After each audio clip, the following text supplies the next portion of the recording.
First of all, I'm going to say welcome and thank you for joining me for Unity in the community or in our community, because that's why I've rebranded my show very recently after doing it for a while and realizing the way forward is to unify communities.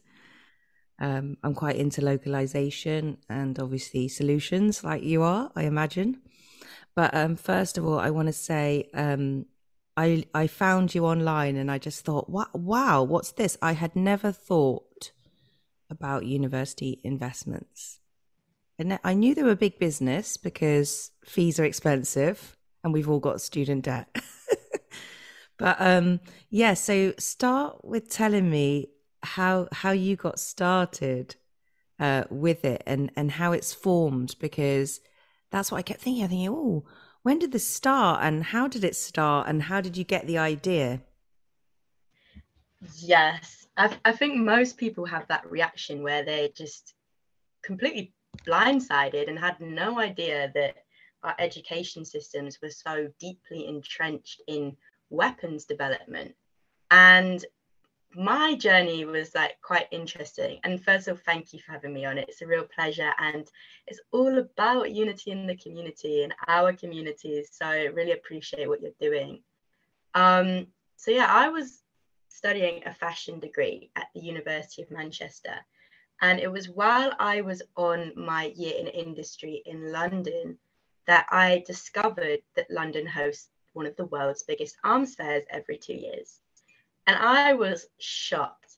You know, I knew the UK wasn't perfect. Obviously, everyone that studies in the UK know they skip our colonial history. But to me, realizing that we were openly selling weapons of war to war criminals at a massive fair was a huge pivot in my life, where I was just like, damn, anything that like the UK is saying about how their foreign policy is meant to help people probably can't be trusted.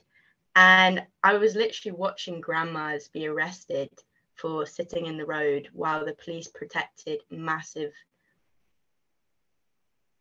sale centre to be sold to war criminals. And when I say war criminals, that year in 2017, when I first went and first had my mind blown, the UK licensed exports to 17 of our own human rights watch list. So these are people they're saying, you know, human rights abusers, they're saying watch out, and yet they're profiting from weapon sales to them. So I was shocked and I went back to the University of Manchester and thought, okay, I'm going to set up a campaign against arms trade society here and raise a little bit of awareness about the arms fair. What I didn't know is that the university is also deeply entrenched with weapon production and sales. And from talking to the Boycott, Divestment and Sanctions of Israel campaign, who are huge in the UK, with the British having such a fundamental role in triggering the Palestine-Israel conflict. It's, you know, and the fact that the Palestinians have been fighting for their freedom for nearly 100 years is just a tribute to how hard and how strong they've been fighting. And within the university scene, the Free Palestine movement is massive. And they taught me all about how our universities are actually welcoming arms companies into our educational spaces. And what will happen is that, well, I guess I'll just pause there. That's how I got into it. Yeah, And from that, I set up dead. Yeah, because I guess it's like can open worms everywhere. Like you start putting the dots together basically with how things are connected. I think that's what you're going to go on to say, because how do they invite them into the space? Like, are they kind of having meetings and being like, oh, these are VIPs? And, you know, how does it actually happen? Because I've been looking at your database this morning because I was particularly searching for Welsh universities. And obviously, There are a few on there. I think I've seen 4. So I've seen Cardiff University, Swansea University, Bangor University, and Aberystwyth so far on that list. And we'll go into that later. We will actually say how much they are investing, because I want the people of Cardiff to know, and I want the students to know, and I want the students to get involved. So, and my son is attending Swansea. So, you know, I am also very interested and very supportive of what you're doing, because I think it's a conversation that you are opening out into the whole country, which is extremely important, because, you know, it's just such a huge industry and we need to address it, obviously. So, yeah, so tell us how they're inviting these weapons manufacturers into the university spaces. Yeah, and thank you so much. And yes, let's recruit your son. And when we do get to that part of the conversation, I'll explain how any students or anybody, you know, it's not just students, we have a very open model so that everyone can contribute to the database, and that £1 billion worth of university partnerships with the military and defence sector, that has all been built by the community, different people adding to that research and joining us. So yeah, I look forward to that part of the conversation. But yeah, so what happens is with education, particularly higher education, being reliant on revenue, they are now open to making industry partnerships.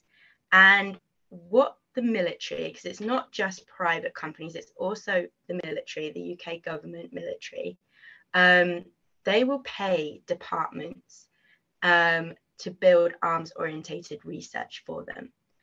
And obviously this means that students are then building research for arms companies, and we call that, and this is our most prominent partnership type, a research partnership. And you know, one example of this is at Imperial College. Arms company BAE Systems has paid over £4 million so that the students there can help them build complex autonomous aircraft systems. And yeah, that research is from stock killer robots. So it's very, very scary. And when we look at arms companies like BAE Systems, they are nearly 90% military technology. So anyway, that's our number one most prominent partnership that the defence and military have with universities research.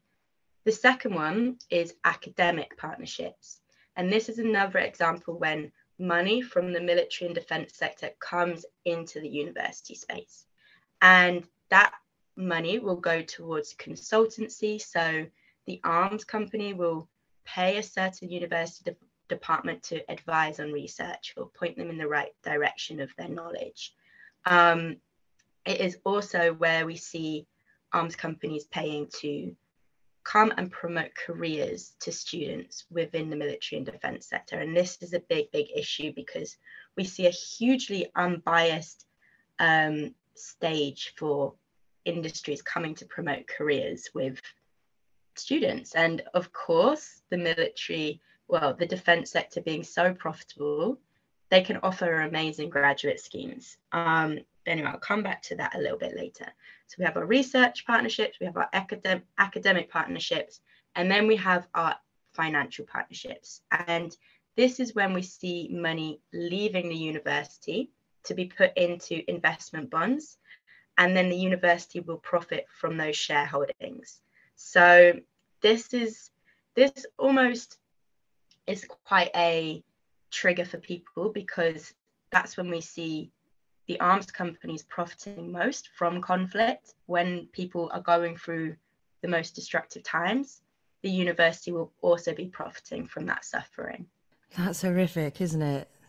That's so. And then to think that the university's actually making money, actually making profit from taking probably student loans. So it's like they're creaming the money off the students who are then enslaved in debt for a long time. My student loan gets wiped out next year or this year, thank God, because I am my age. I'm lucky. But I know it's not like that today, because I know people, they just tax it, you know. So basically they're enslaving students into debt, taking that money and then investing it in arms and profiting off the suffering of other people who are in conflict across the world, our British universities. Yes. Now, we need to be careful because, you know, the profit part comes when they actually sell that share and get that profit. And a lot of the time, you know, they are just holding these shares as assets, which have a lot of value, right? By all means, universities are profiting and they have a lot of money and not very much money to support student needs. And we need to be very clear about that. However, we might get in trouble if we just say, oh, it's just profit to, you know, that they're getting in. They do have universities are under huge stress to meet the costs of the economy. Also, with their huge salaries that they're giving the leadership levels in their university, they're trying to maintain that while paying other members of staff terribly. And it's their system of revenue isn't working within today's economy. And what I think we should stress, rather than the profit, is because it just gets a little bit confusing, is the fact that they are helping to advance an industry which in the UK in 2020 produced more carbon emissions than 60 individual countries, and of course directly contributes to the suffering of conflict around the globe and profits from it. Yeah, it is a massive contributor to climate change, or maybe the biggest one. You know, obviously aviation is quite big, but war is just obviously extremely destructive on so many levels. So they're kind of investing more than profiting in a way. Maybe I got that wrong, but it's like holding the money, because obviously when you have money, you've got to put it somewhere, you know. So that's why, as an individual, you can divest your own money from Barclays and you can open a co-op account or a Tridios account, you know, that only invest in good things. Yeah, and you didn't get it wrong. I said they profit from those shares because that is an opportunity. They do have that profit opportunity from them. It's just not always the case. Yeah, and obviously universities have to run, but as we're delving into this subject, obviously it is another complex kind of network of factors, but it's also another system that needs to change. Absolutely. And for me, it's the most important one because education is at the heart of societal change. It's at the heart of society. It's at the heart of how people think and how people move within our changing economy. So to be you filling those spaces with a industry and a defense system which doesn't create the things we want, which is peace, which is, you know, to tackle climate change and just to have basic health security. It doesn't tackle any of those things and in fact works against them.